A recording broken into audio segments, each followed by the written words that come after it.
Espero que sim. Espero que vocês estejam seguindo as orientações de ficar em casa, de se cuidar, né? De manter uma rotina de estudos aí da casa de vocês, de acordar cedo, mesmo não precisando ir para a escola. Por quê? Vocês estão aí em isolamento social, mas a vida continua. Os estudos não podem parar. Vocês têm todo um cronograma pela frente. Nós, professores, estamos aqui procurando adequar as melhores formas de chegar até vocês, né? Então, eu espero que vocês continuem seguindo à risca o horário de vocês, realizando todas as atividades, mandando os exercícios solicitados, cumprindo prazos. Eu acredito que dessa forma que nós vamos conseguir atingir aí o objetivo, que nós vamos conseguir alcançar as nossas metas, ok? Hoje nós vamos começar o segundo bimestre, que vai falar sobre o quê? Sobre geologia. O bimestre passado nós ficamos ali, olha, um tempão falando sobre cartografia. E agora nós vamos explorar um pouquinho dessa outra área da geografia, que é a geologia. Então, nós vamos falar do que no capítulo de hoje? Nós vamos falar da estrutura e da idade da Terra. Isso mesmo, é um assunto assim bem interessante, bem bacana. Vou passar aqui na sequência para vocês 2 vídeos. O primeiro vídeo ele vai mostrar como se configurou a estrutura da Terra, né? Como a terra se formou. E o segundo vídeo vai mostrar ali a divisão dos continentes, através daquele grande continente conhecido como Pangeia.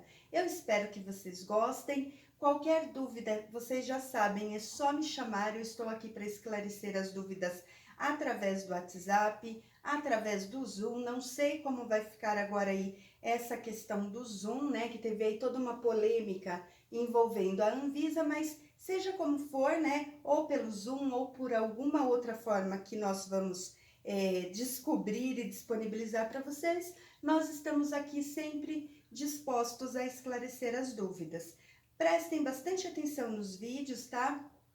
E a gente volta daqui a pouquinho.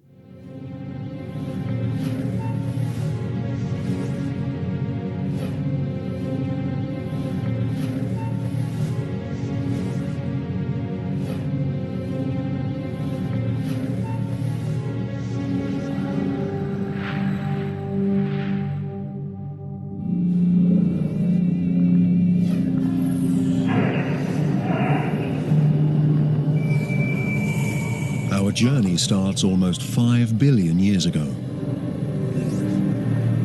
But this can't be right.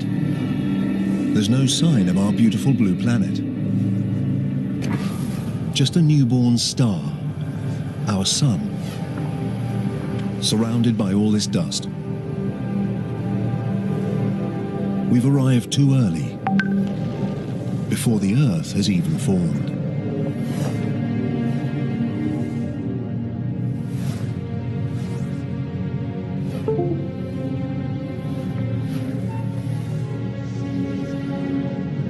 Speed up time, and we can see gravity pull the dust into tiny rocks. It hardly seems possible that something as complex as a planet is made from nothing more than dust and rocks.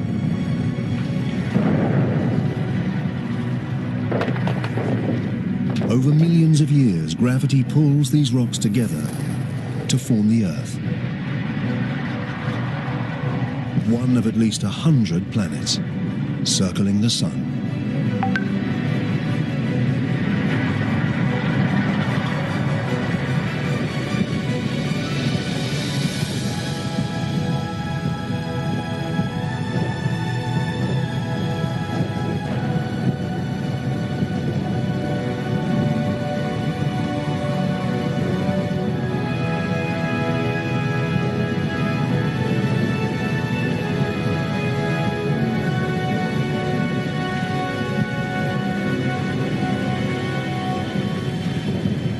But 4.54 billion years ago, our planet looks more like hell than home.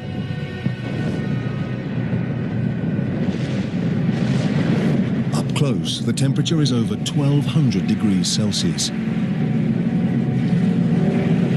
There's no air, just carbon dioxide, nitrogen and water vapor.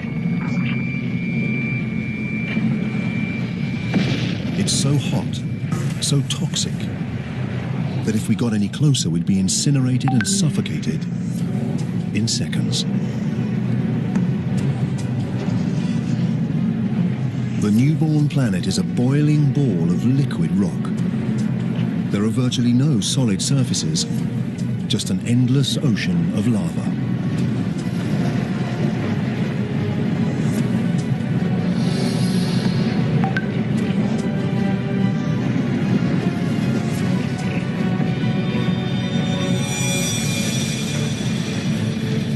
A young planet called Theia is heading straight for us. It's the size of Mars, and it's traveling at nearly 15 kilometers a second, 20 times faster than a bullet.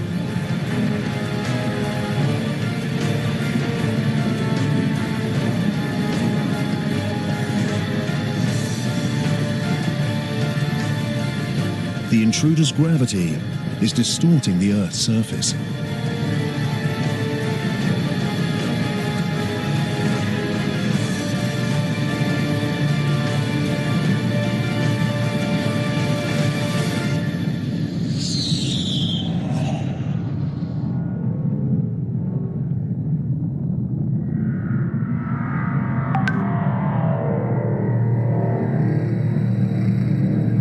The blast wave races out around the planet.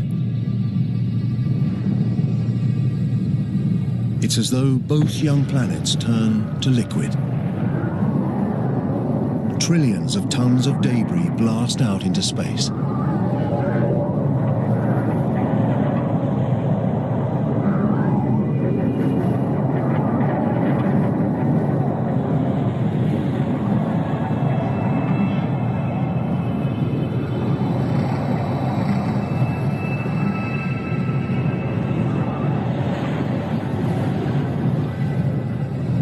But over the course of just 1,000 years, gravity works its magic and turns the rubble into a ring of red-hot dust and rock that circles the Earth.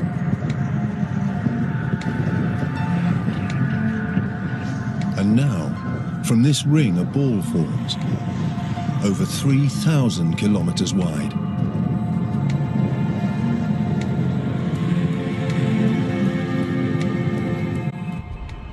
We're watching the birth of our moon.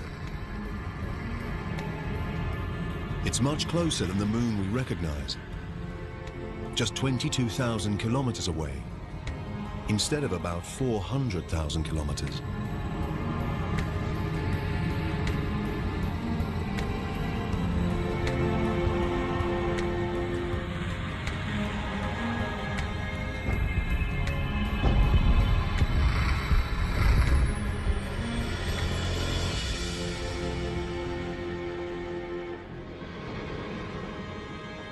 The sun rises over a cooling Earth.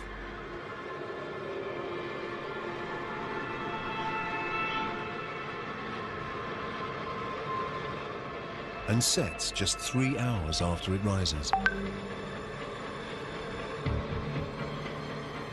The impact has set the Earth spinning so fast that an entire day lasts just 6 hours.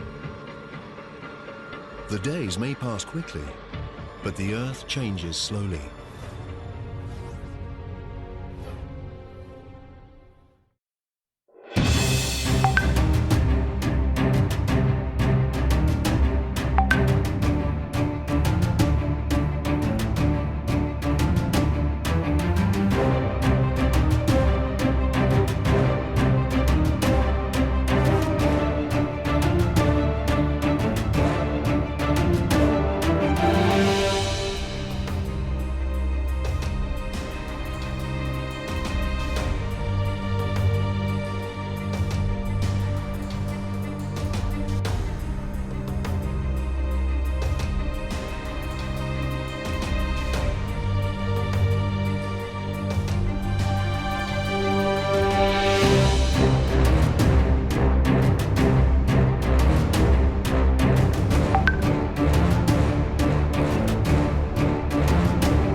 assistiram os 2 vídeos, vocês perceberam que ali no primeiro, ele mostrou o quê? Como é que se formou o planeta Terra.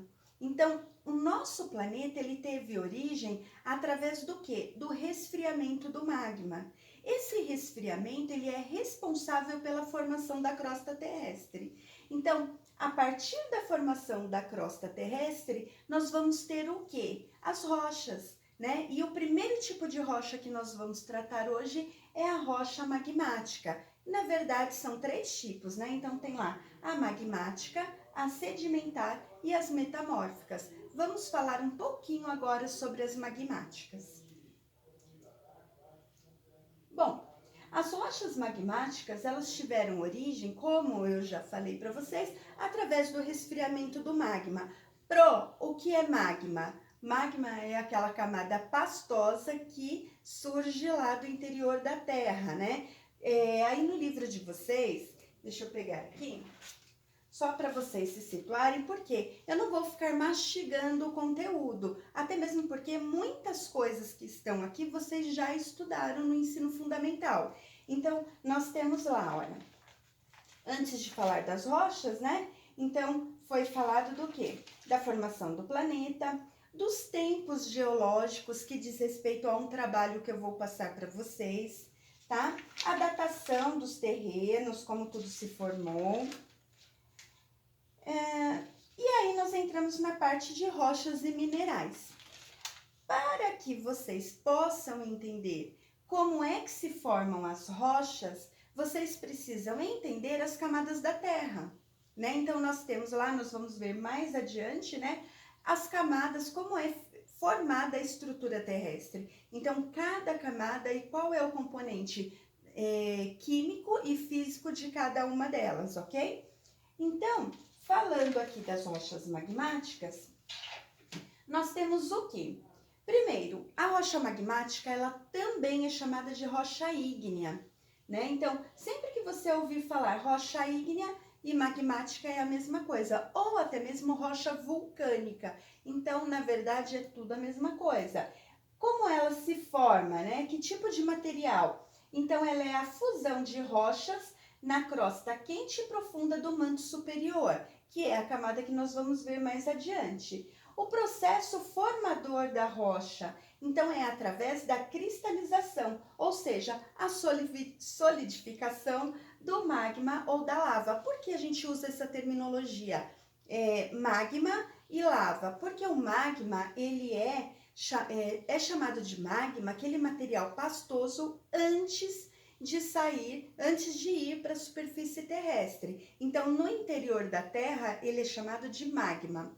Quando ele é expelido através de uma fenda, através de uma falha tectônica ou através da erupção de um vulcão, a gente chama esse magma de lava, né? Por que é importante eu saber isso? É importante porque no livro de vocês, em alguns momentos, vai aparecer assim, rochas plutônicas. O que são rochas plutônicas? São rochas provenientes da solidificação do magma, ou seja, a rocha plutônica, ela é formada ainda no interior da Terra, né? Antes de sair para o exterior. E nós temos as rochas vulcânicas, que são aquelas rochas que são formadas no exterior. Então, a partir do momento que o magma se torna lava e se solidifica, ele dá origem a uma rocha vulcânica. Já as rochas sedimentares, elas são formadas através do quê? Através do intemperismo. Então, imagina que tem lá a rocha magmática, a rocha ígnea, ela vai sofrer toda uma ação de decomposição, né? Ela vai sofrer toda uma ação do intemperismo, da água, do vento, do calor, do frio. E essa rocha, aos poucos, ela vai se fragmentar. Esses fragmentos, que em geografia a gente chama de sedimentos, eles vão se acumulando. Então, eles vão se acumulando em áreas mais baixas, formando camadas e camadas de sedimentos que sofrem uma pressão e uma compactação, né? Vai pesando uma sobre a outra. E aí, o que acontece? Através da litificação, ou seja, ela vai litificar, ela vai aqueles sedimentos vão se compactar até formar uma coisa só. Então, é o que a gente chama de rocha sedimentar. Por isso, o nome sedimento, porque vem através das camadas de sedimento. E aí, tanto uma rocha ígnea quanto uma rocha sedimentar, elas podem sofrer mutações, que são o quê? São chamadas de metamorfismo, que é a transformação. Como é que se transforma? Através do tempo, através do calor e da pressão exercida sobre essa rocha. Então, tanto uma rocha ígnea quanto uma rocha sedimentar, ela pode sim ser transformada numa rocha metamórfica. Tudo vai depender através do tempo. Por isso que se chama metamórfica, porque sofre uma ação de transformação, de metamorfismo. Aqui no quadro vocês têm, olha. Então, que tipo de material forma isso, né? Rocha sob altas temperaturas e pressões nas profundezas da crosta terrestre e no manto superior. Como é o processo formador dessa rocha? Então, ele é formado através da recristalização. Por que recristalização? Porque já era uma rocha. Então, ela sofreu o quê? Uma transformação, uma recristalização em estado sólido de novos minerais, ok? Então, isso são os 3 tipos de rocha que eu gostaria de deixar aí para vocês, para quando a gente falar de crosta terrestre, de litosfera, para que vocês possam ter um entendimento melhor do que nós estamos falando. Agora que vocês já sabem, né, que vocês já conhecem os 3 tipos de rocha, nós vamos ver a dinâmica dessas rochas na natureza. Por quê? Na natureza nada é estagnado, nada fica parado, tudo se transforma. Então, com o passar do tempo, essas rochas, né, elas vão se transformando, elas vão sofrendo a fragmentação, elas vão sofrendo a ação de temperatura, de pressão, e aí tudo é cíclico. Então, por exemplo, né, aqui nós olhamos o magma, que está lá no manto, né? O magma, ele se solidifica e dá origem a quê? As rochas magmáticas.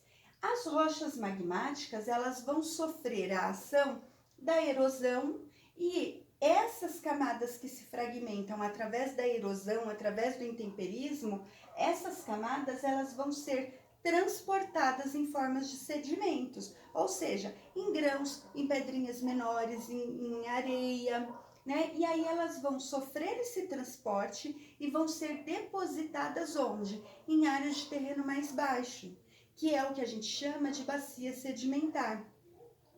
Lá na bacia sedimentar, esses sedimentos, esses fragmentos de rocha magmática, eles vão sofrer um processo que a gente chama de cimentação e compactação.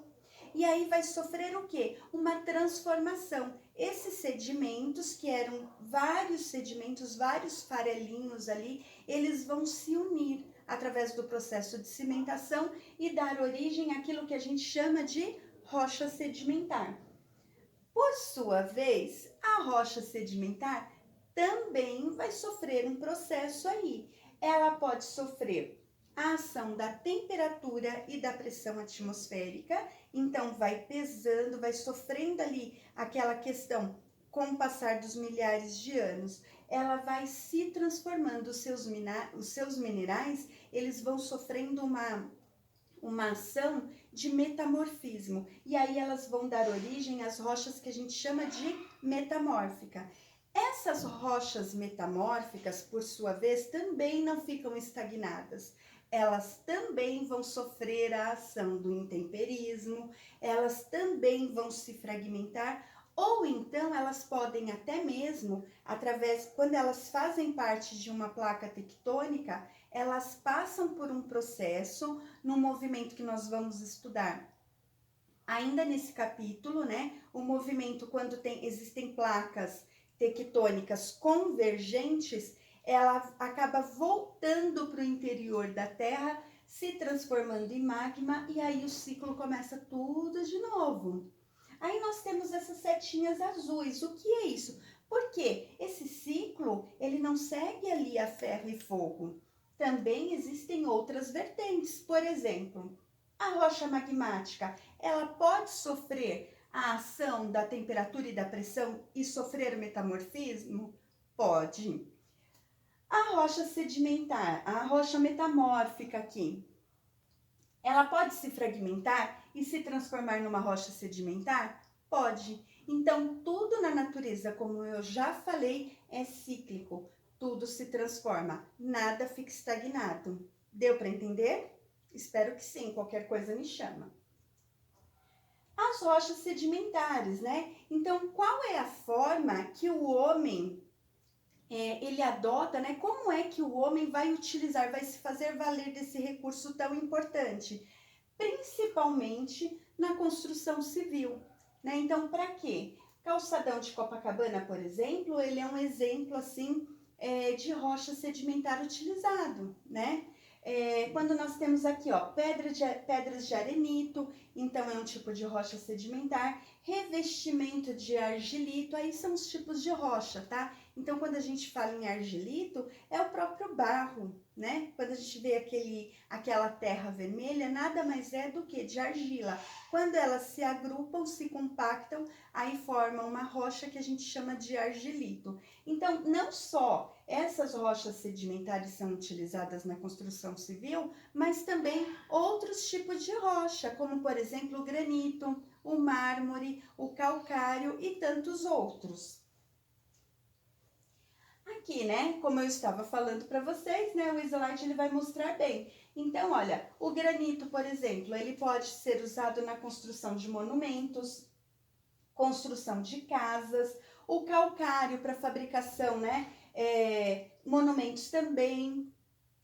Que mais aqui? Estátuas, prédios, na fabricação de areia e na fabricação de vidro. Então, nós vemos que o homem, ele se faz valer, né, dos recursos naturais para quê? Para se beneficiar. Então, ele retira ali o recurso natural, que a gente chama de rocha, ele transforma isso para usar principalmente na construção civil. Aqui, como eu já tinha falado para vocês, são as camadas internas da Terra. Então, nós temos aqui, olha, o núcleo interno, o núcleo externo, a mesosfera, a atenosfera, que juntos formam aquilo que a gente chama de manto, e a litosfera, que faz parte do quê? Da crosta terrestre. As rochas que nós já falamos, elas ficam presentes onde? Aqui na litosfera. Aqui ainda falando sobre as camadas da Terra, vocês têm isso também lá no livro de vocês. Eu gostaria que vocês dessem uma lida, grifem as partes principais, tá? Então, falando sobre a crosta terrestre, é a camada superficial, com rochas relativamente leves, constituídas principalmente do quê? De silício e de alumínio. O manto é a camada intermediária da Terra, com a presença de material mais denso, ou seja, que tipo de material que compõe? O ferro, o silício e o magnésio. Onde está presente o quê? O magma. Então, quando a gente fala em vulcanismo, na ação de tectonismo mesmo, é através do quê? Da pressão exercida por esse magma que é extremamente quente. E por fim, o núcleo, que é a camada mais interna da Terra, constituída principalmente por níquel e ferro. Vamos falar um pouquinho sobre as placas tectônicas da Terra. Para a gente tratar desse assunto, eu vou abrir aqui no meu computador o Inspira, e aí eu vou mostrar para vocês de uma forma bem mais dinâmica como é que funciona aí essa movimentação de placa tectônica, como elas se constituem, ok?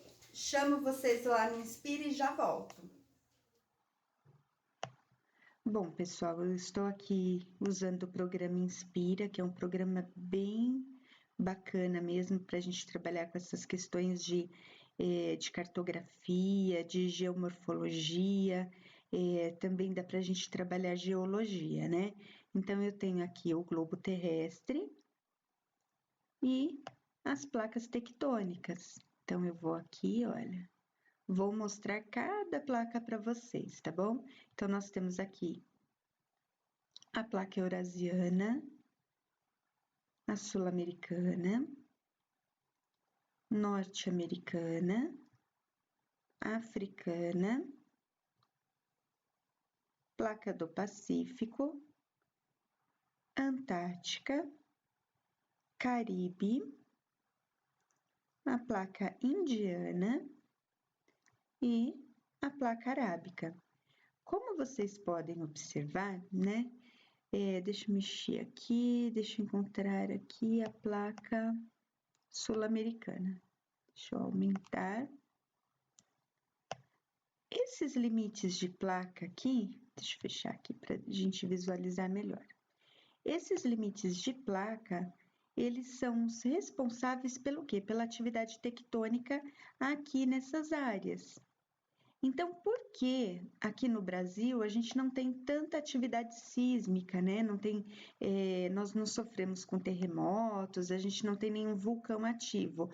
Porque olha a localização do Brasil na placa tectônica. Então, o Brasil ele está bem no centro da placa, ou seja, qualquer abalo que ocorrer aqui nesses limites, se chegar aqui no Brasil, vai chegar com uma intensidade assim muito baixa, então a gente quase não vai sentir. Agora, vamos lá para o Japão, para vocês terem uma ideia. Olha o que acontece aqui no Japão. Deixa eu aumentar. O Japão, ele não só está no limite de uma placa tectônica, como ele está no encontro de placas, né? Então, a gente tem aqui, olha, uma placa aqui, outra aqui e outra aqui.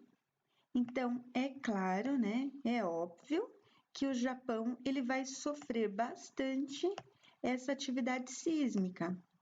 Essa região aqui, onde tem Japão, todo esse pedaço aqui, ele faz parte de uma região que a gente chama de Círculo de Fogo. Então, tá vendo esse contorno aqui, ó? É a área da Terra onde vai ter a maior incidência do quê? De vulcões e terremotos. E, consequentemente, de tsunamis, né? Então, a gente olha aqui, ó, países que não estão afetados, né? Que não sofrem tanto. A gente tem a Austrália, né? Essa região aqui, olha, o centro, né? Aqui da Europa, do continente eurasiano aqui. A África também, aqui a região central da África, nós vamos ter problemas sempre aqui, ó, nessa área de limites. Tá bom? Então, aqui, olha, qual é a área dos Estados Unidos que é propenso a vulcões, né? Que é propenso a quê?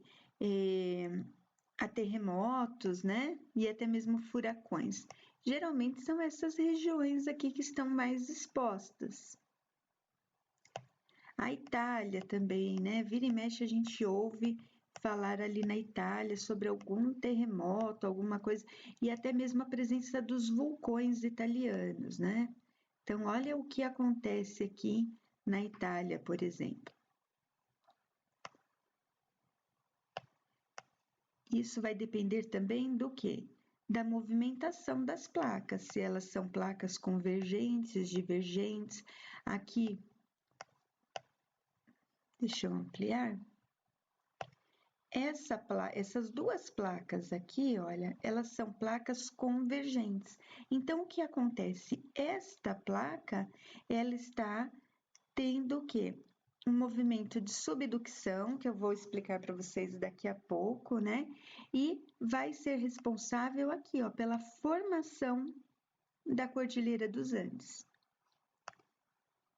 Se alguém quiser depois colocar um Inspira, você pode procurar lá no YouTube, chama Programa Digital Inspira.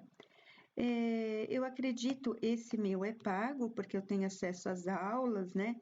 Posso montar aula aqui através do programa, apesar de eu não usá-lo muito, né?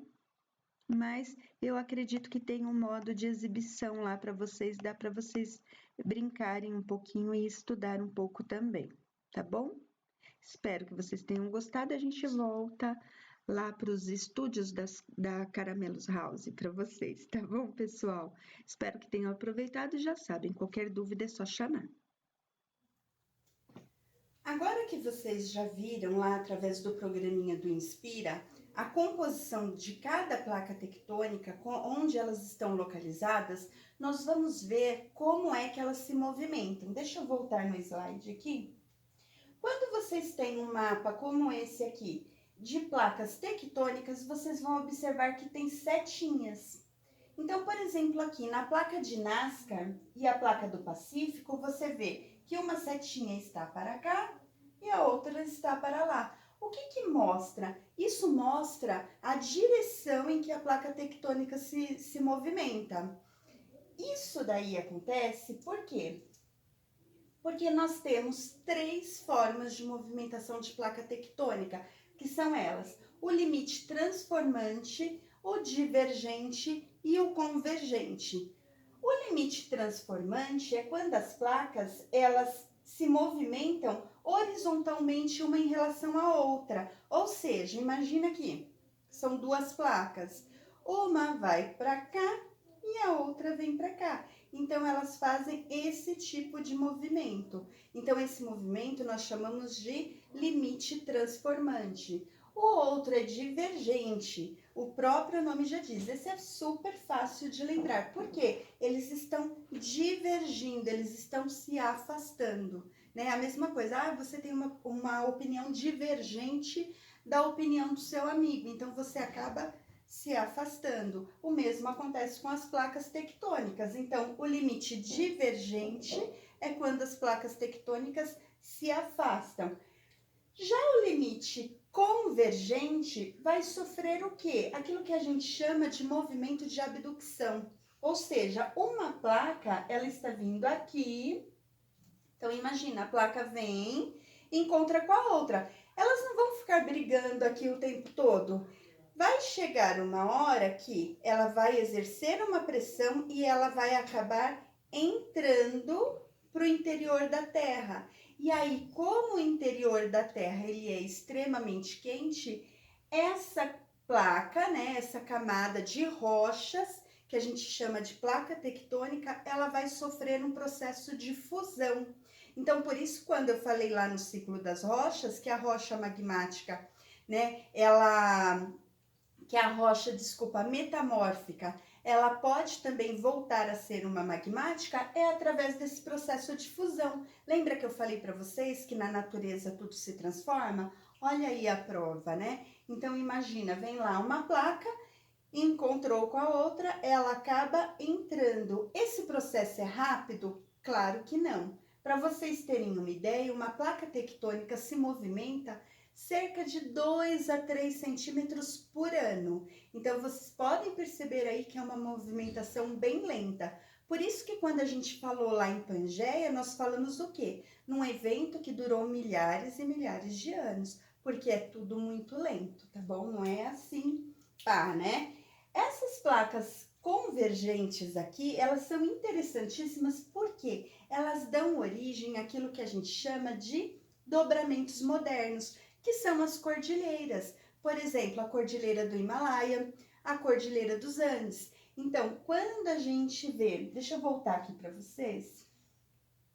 Aqui, ó, a cordilheira dos Andes, ela fica bem aqui nesse limite, né? Então, você pode ver aqui, ó, que o Chile, ele fica bem numa área do quê? De encontro de placas tectônicas. Essas placas aqui, como vocês podem observar, elas são convergentes. Então, ela está entrando, essa que vem aqui, a placa de Nazca, ela entra, né, por aqui, dentro da placa sul-americana, e ela dá origem ao dobramento. Ouviram meu cachorro? Vamos esperar, porque ele tem o tempo dele. Gravar em casa tem disso, tá, pessoal? Mas eu não vou parar o vídeo, porque eu já parei acho que umas 30 vezes. Então, agora vocês vão ouvir meu cachorro latir.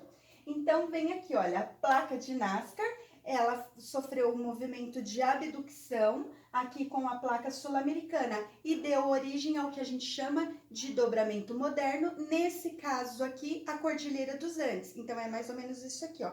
Conforme ela vem aqui, ela tem o que a gente chama de dobramento e aqui vai se formar uma cadeia montanhosa. Ok, pessoal? Espero que o cachorro não tenha atrapalhado, tá? A teoria da tectônica de placas. Da mesma forma que essas placas podem sofrer esse processo, né, e formar um dobramento moderno, elas podem também se afastar. Então, quando as placas são divergentes, quando as placas se afastam, olha aqui o movimento, né? O movimento de convecção, né? Porque está subindo. Então, o movimento de convecção, o magma sobe. Quando chega aqui, é claro, ele não vai sair, né? Então, ele faz uma pressão aqui e ele volta, né, para o interior de forma cíclica. Então, ele vem aqui, ó, conforme ele se afasta, ele vai levar junto com ele o quê? Essas duas placas tectônicas que estão aqui na crosta. Então, acaba que essas duas placas, elas vão se afastando. E aí, ela dá origem a quê? Aquilo que a gente chama de rift. Lá na África, eu já ensinei para vocês, né, sobre o Rift Valley. Então, é o quê? O Rift Valley nada mais é do que uma fenda, né, no interior uma fenda na crosta terrestre que está se afastando. É por isso que existem teorias que dizem que aquela região do Rift Valley, daqui a alguns anos, tipo daqui a alguns milhares de anos ou centenas de anos, que a África, ela vai, essa região do Rift Valley vai se desprender totalmente da África, né? Então, é por quê? Justamente por causa desse afastamento. Outro exemplo também que a gente tem aqui dessa tectônica de placas é a dorsal mesoceânica. Se você pegar uma imagem de satélite do planeta, dependendo da posição em que estiver essa imagem, você vai ver como se fosse uma cicatriz no meio do oceano. É o que a gente chama de dorsal mesoceânica. Agora, sobre as fossas oceânicas, né? A gente tem ali a mais famosa delas, as fossas marianas, né? Então, lembra que eu falei para vocês lá da placa convergente, que ela vai sofrer um movimento de subducção? Então, aqui na zona de subducção, quando essa placa ela está entrando por debaixo da outra, ela vai formar o quê? Aquilo que a gente chama de fossa, né? Então, ela vai ter uma fenda aqui, mais para cá, né? Então, assim, mais para a lateral dela, vai ter a formação das cadeias montanhosas, no caso, aquilo que a gente chama de cordilheiras, e aí aqui, essa fenda aqui, nós chamamos de fossa oceânica. Eu vou ver se eu consigo depois disponibilizar algumas imagens para vocês. Vou tentar editar o vídeo aqui, porque com imagens fica mais legal de vocês entenderem esse conteúdo, tá bom? Ai, que legal! Tem aqui, ó. Gente, eu continuo a mesma, tá? Mesmo à distância, não tem jeito, né? Agora, eu fiquei muito feliz de já ter no slide, porque isso significa que eu não vou ter que editar, tá bom? Porque eu sofro horrores para poder colocar uma fotinho lá no meio do vídeo. E já tá aqui, olha, já tinha feito, olha que coisa linda. Então, a gente tem aqui o que eu falei para vocês, ali da região do Rift, né? Então, duas placas que estão se afastando. Olha uma fossa aqui, né? Essa daqui é uma partezinha das fossas marianas, então elas ficam lá debaixo do oceano ali. Eu tô tão emocionada porque eu tinha foto que eu tô perdendo até a fala aqui. Olha, outra imagem, então aqui dá pra ver bem direitinho. Eu morro de vontade de ver isso pessoalmente. Por enquanto a gente fica aqui só com as fotos. E aqui é uma imagem que eu achei assim extraordinária. Claro que não é uma foto, né? É uma imagem feita através de computação gráfica, mas a gente mostra, aqui dá para ver bem esse movimento convectivo, né, do magma. Então aqui o magma é extremamente quente, é como se for, tipo aquele processo do leite fervendo. Você coloca o leite lá no caneco, à medida que vai esquentando, ele faz o quê? ele sobe e esparrama. Então, é o que está acontecendo aqui. Só que esse magma, ele é tão pastoso, ele é tão carregado de minerais, que ele se torna muito denso e ele tem força suficiente para empurrar a camada da crosta terrestre. Olha aqui também uma foto que é lindíssima, que mostra uma ação de vulcanismo. Gente, dá uma olhada. Aqui são pessoas. Outra também, né? São placas tectônicas que estão se afastando. E por enquanto é isso, pessoal. Vou parar essa videoaula por aqui. Vou deixar lá no Google Drive algumas atividades para vocês, né? Atividade, eu já vou até antecipar, né? Que a atividade que eu vou solicitar para vocês é referente ao tempo geológico. Então, vou pegar aqui, olha, lá na página 8 e na página 9 do livro de vocês, vai ter essa tabela aqui de tempo geológico. O que vocês vão fazer com essa tabela? Adivinha? Um mapa mental, isso mesmo. Então, vocês vão fazer um mapa mental e o mapa mental ele vai se dividir de que forma? Ele vai se dividir através das eras. Os éons, que são os tempos maiores, né? Os éons não precisa, mas vocês vão colocar ali, ó. Então, por exemplo, a era Cenozoica, né? Vocês podem pegar aqui, olha, puxa, né? Escreve lá, tempo geológico no centro, puxa uma setinha para quê? Para a era Cenozoica. Nessa era Cenozoica, quais foram os principais eventos? O que aconteceu no planeta nesse período, né? Nessa era.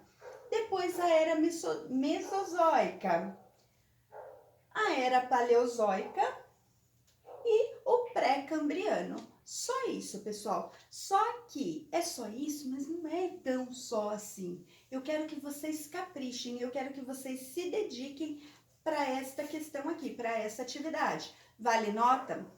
Lógico que vale. Como que vocês vão me enviar? Vocês podem fazer na folha de sulfite com o maior capricho do mundo e tirar uma foto top, super nítida. Se quiser tirar uma foto dele de uma forma geral e depois dos detalhes para eu conseguir ler, beleza, melhor ainda, tá bom, pessoal? Fico aguardando essa atividade de vocês. Data de entrega, vou dar aí uma semaninha. Na nossa próxima aula, eu quero tudo bonitinho, tudo lançado no meu diário, ok?